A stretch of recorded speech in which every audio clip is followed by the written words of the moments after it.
Every dead body that is not exterminated becomes one of them. It gets up and kills. The people it kills get up and kill. Hey!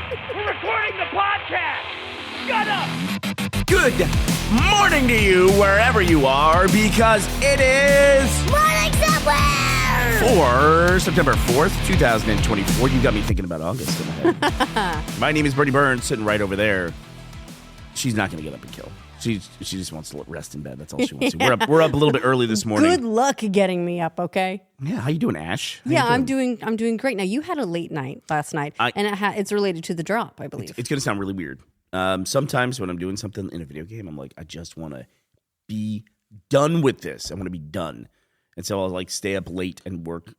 You're working so hard. Working. I stayed up late last night. I played State of Decay 2, and I finished my... It's an achievement specifically in State of Decay where you had to, finish 4 different paths. So it's essentially you have to play the game 4 different times. And so I was at the end of the 4th one. I'm like, just get me through this, and I'm just going to get through it. I could have gone back to it at any point in time, but I had to last night. You just want to grind past the finish line. You can't let it go. You need to be done. Don't you get like this? Don't you ever get with the game where you've been playing it for... This game I've been playing for years, but it's like, I don't want to play this game anymore. I'm enjoying myself, but I want to be done with this, and I don't want to think about this tomorrow. Yes. Oh, absolutely. Usually whenever there's a big grind involved, this happened a lot with me for some of the Final Fantasy games. Yeah. I've played Final Fantasy X, I don't know how many times now, and I can never let myself just play and have a good time. I always have to get everyone's ultimate weapons, and that involves... Why? Why do we do this to ourselves? For some of it involves an insane grind. For one of the characters, Waka, you have to play this mini game that's underwater soccer for 50 hours and top the game. You have to beat everyone in the world ever. And it takes, I think if you do all the matches optimally, it takes 50 hours for that one thing. Oh, for the one thing? For the one, yes. So I'm no stranger to the grind. But you just can't let it go. You're I need to do this thing, and I know I'll feel so much relief once I have this thing, and I never have to play this fucking fun game again. God damn it! What upsets me about playing games like that is sometimes I'm just barreling through it, and I don't really sometimes take it in.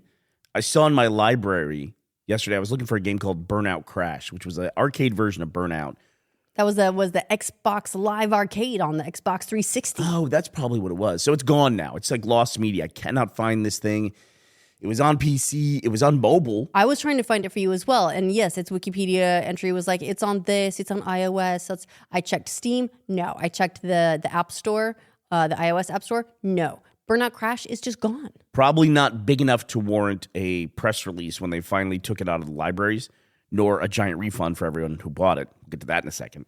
But I stumbled across another game while I was looking for Burnout Crash called, remember Immortals Phoenix Rising? I absolutely remember that, yeah. Okay, because that was a game that I played, and 100% of that game, and I almost don't remember anything about that game. I remember enjoying the game while I played it, but it's actually kind of mixed up in my head now with Fortnite and some of the Zeus Olympus stuff they did in Fortnite. Because it's sort of an Olympus-themed game. It absolutely is, yeah. And so it's better just to enjoy the game and do it. Achievements sometimes, that bug catches me and I just plow through doing achievements and stuff. And that's what I was doing last night with State of Decay. I've occasionally fallen off games because I gave myself an achievement mission and then I was having no fun whatsoever. On my first time playing through a game called Dishonored, there's an option, an achievement for doing a ghost mode, which is no one sees you. So if anyone raises the alert, you have to start that section over again. Yeah. And I think I was also trying to do a no kill, no see, and I was absolutely miserable and I gave up on the game. And it's a great game. I know it's a great game, and I cannot make myself go back to it because all I think about is the experience that I made myself have. Yeah. Yeah. It's so stupid. This thing I forced upon myself. And Immortals is funny too because I played it and I enjoyed it, but then when I was playing it, I was like, oh, come on. There was so much stuff in the game that I didn't like. A lot of the writing and dialogue I didn't like. And it's weird when you have something that you enjoy, but you just look past the parts that bother you. Sure. And there's a book coming out tomorrow. It's a really interesting series because it was a self-published first novel. So We Are Legion, We Are Bob. It's the Bobaverse books. And now it's an Audible original. It's basically an audiobook series. They do print paperbacks for it, but it's an audiobook series. So it comes out as an audiobook. It does. And here's the thing about that, Bernie, is the actual, like, if you want an ebook, it's not coming out for another 4 months. Is that, yeah. So they want you to go through the Audible process. It's to get you to subscribe to Audible. I mean, that's the whole point of it. Not Till We Are Lost. This is Bobaverse Book 5. I really like the Bobaverse books, but there's so much pop culture stuff in it. It kind of grates on me after a while. I would recommend people listen to We Are Legion, We Are Bob. If you really liked Project Hail Mary and you like the interaction of the two main characters, if you like that a lot, and you don't mind the amount of references in, say, like a Ready Player One.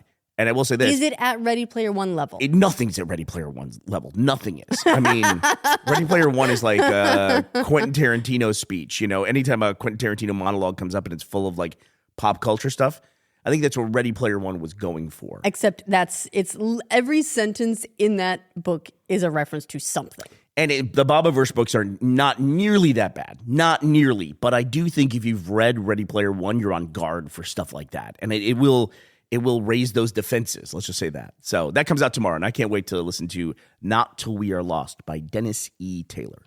There's another book. So I've been reading. As you've been playing Dead Rising, I've been doing my part and sitting behind you and reading a book. What's this, Bernie, with your hand up? Not playing Dead Rising. I'm sorry. State of Decay 2. You should take interest in the things that I take interest in. Sorry, go ahead. I'm sorry. Your zombie game of the moment. Yes. I'm such a basic bitch when it comes to video games. I play the same video games for like 20 years. I've been reading a series. It's the Red Rising series by Pierce Brown. I don't know if I would recommend it for you specifically. The first book starts off with a little bit of like young adult element in that it's a very young protagonist. He's like a 17-year-old dude, right? And I started reading this book a long time ago, and I fell off it before you even get to the inciting incident, because there are some forms of book that it takes me a long time to settle into and get comfortable with, and first person present tense is one of those things. Okay.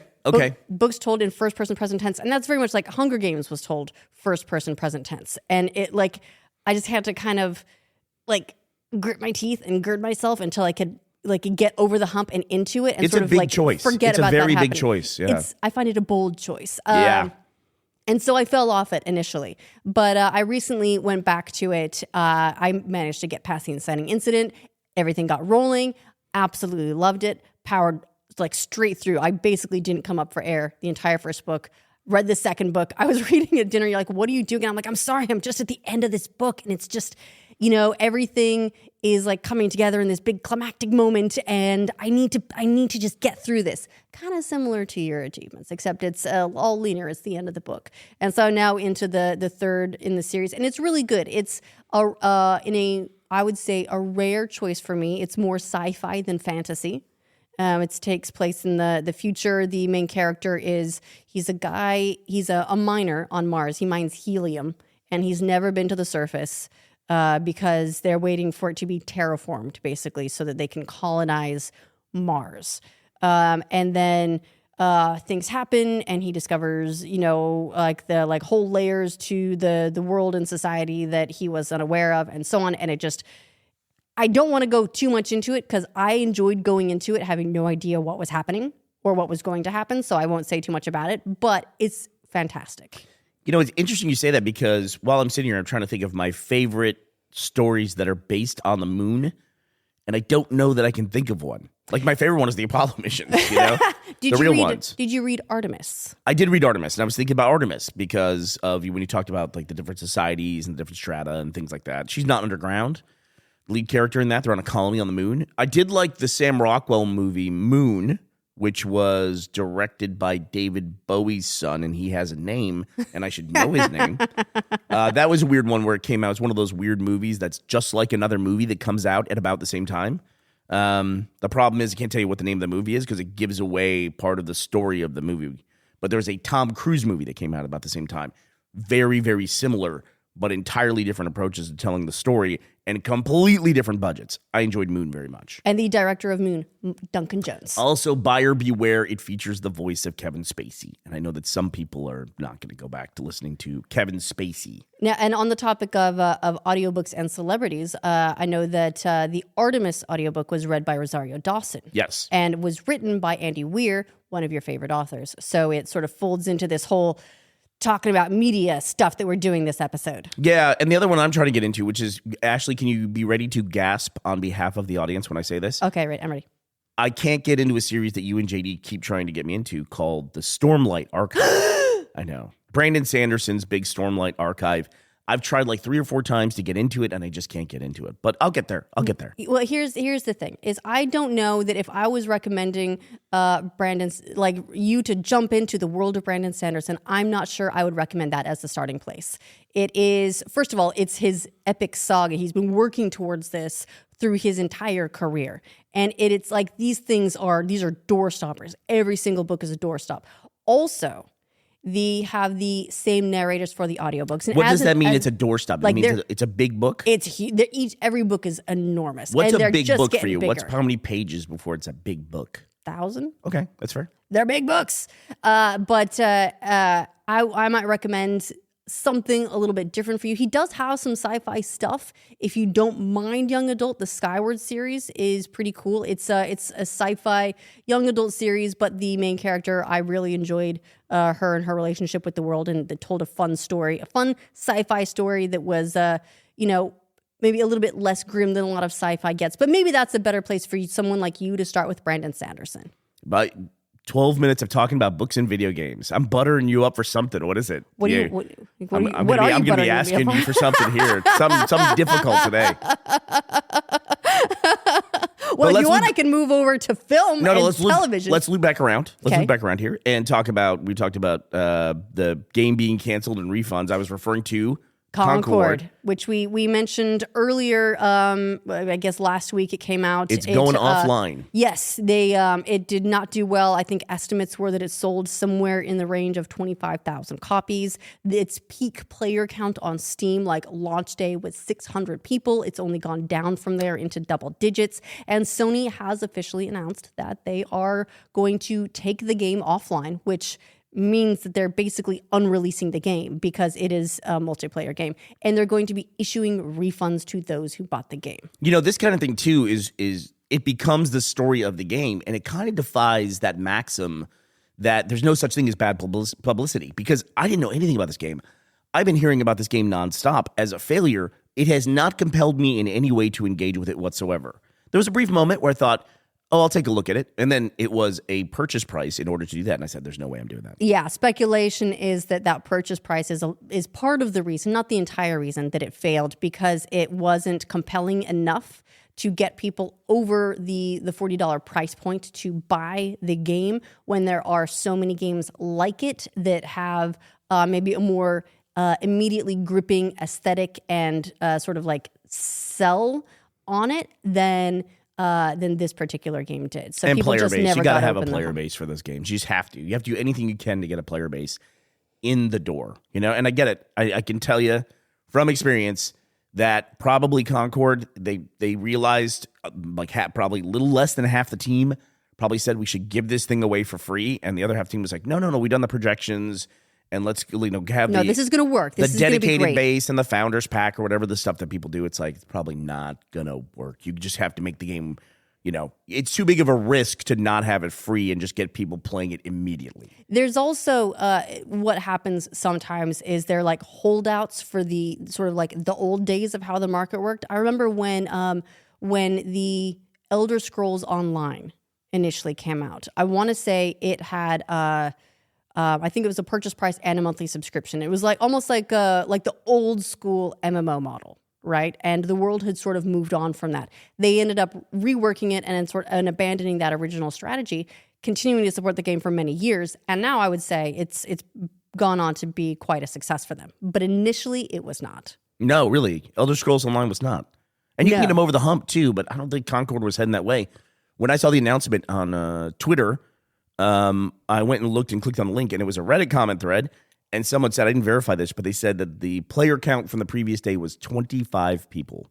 Yeah, that's not high enough to sustain a multiplayer game like that. That's not even close. So the good news for you is if you bought the game, you will be receiving a refund for it. The bad news, if you enjoyed the game, is it's going away. Oh, what a pivot to sports. While we're wrapping up media stuff, though, really quickly. Inside Out 2 has officially passed Lion King, the animated movie. It is now the highest grossing animated film of all time, so we never have to talk about whether or not Lion King is an animated movie or not. That's completely out of the discussion now. The weird thing is, I see people talking about, it's like, there was someone in the subreddit who said, I'm so glad we never have to talk about whether or not Lion King is an animated movie, because it's not. It's like, I think the debate is it a live action movie? Because that's what they try to call them. They try to call it live action Lion King. Yeah, it's the same way that they're like, here's the the live action Beauty and the Beast, and so on and so forth. The difference being that it is in fact it's animated. I think there's like one live action shot in the movie. Yeah. But it was, I know Disney didn't count it that way because they released it under their live action movie banner. All I'm saying is you should apply for a refund and say, we should get refunds even after all this time. You know who else should get a refund? Who? Florida State Seminoles fans. Oh, I got to hear about this. Sports me, baby. Florida State has now dropped out of college football, has started in the U.S. This is going to be so brief, I swear, guys.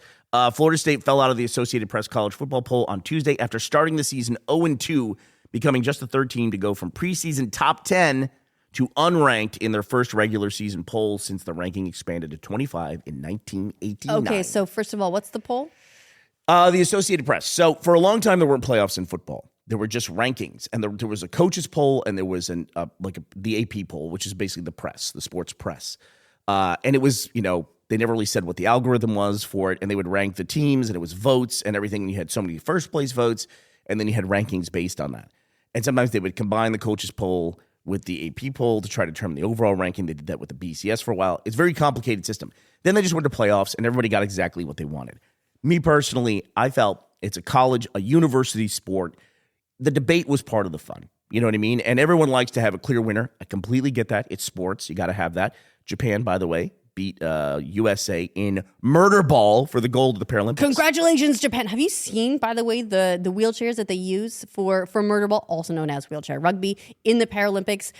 They look like murder machines. They're so cool. They look like battle bots, right? Because they're all beat to hell. These like pyramids that they sit on. They're not normal wheelchairs at all.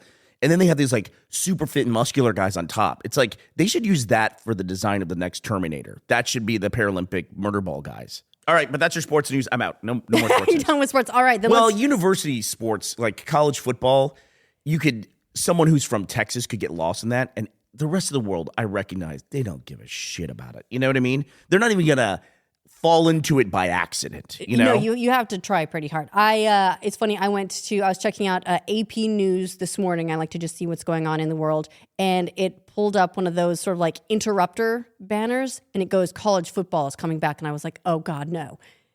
And now I'm hearing all about it. How dare you? Well, I guess I'll take a break from playing Dead Rising to watch college football. Actually, Texas is number 3, by the way. And Notre Dame is in the top 5 now, too, which is really cool to me because Notre Dame is like a classic school. That's like a pet school? Is that your pet second school? Do you not know?